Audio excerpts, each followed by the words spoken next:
Good morning mga kapatid. Ayan, dito na naman si Maring Bechay.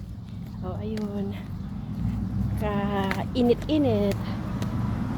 Pero naglabas ako ng aso. Ayan ang aso ko. Ayan. Ganyan lang kami. Ngayon kasi, hindi ko naman sana to, sabi ng nanay ko, ang lalaki na ang maglabas ng aso. Di syempre pagdating ko, hindi pa naman bumaba. Di kinuha ko na lang ako ng naglabas ng aso. Ayun, kainit-init.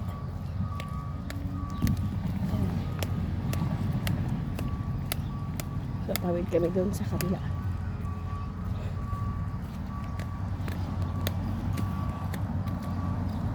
Tawid.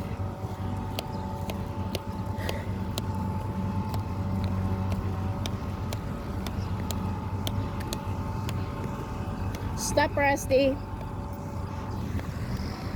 Grabe ang init. Hindi lang to init na to. Stop, Rusty, Maggie. Grabe ka init talaga, as in.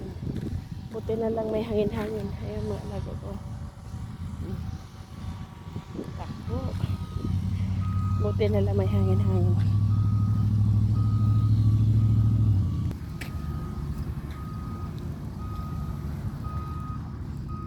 Parang litson. Parang init. Nagtatrabaho doon.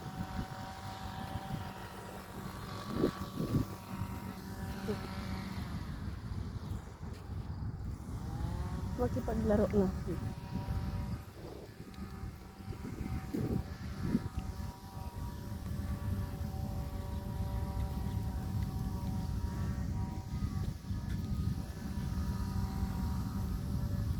Ganito kami yung mga katulong.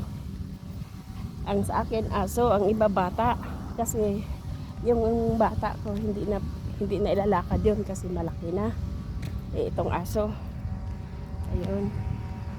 Pero ang iba naman bata, sa kainitan ng pagdating nila sa bahay, labas na, punta na doon sa labas.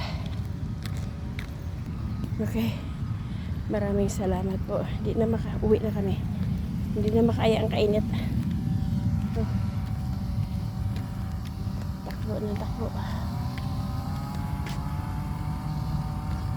Gusto pa nila maglaro.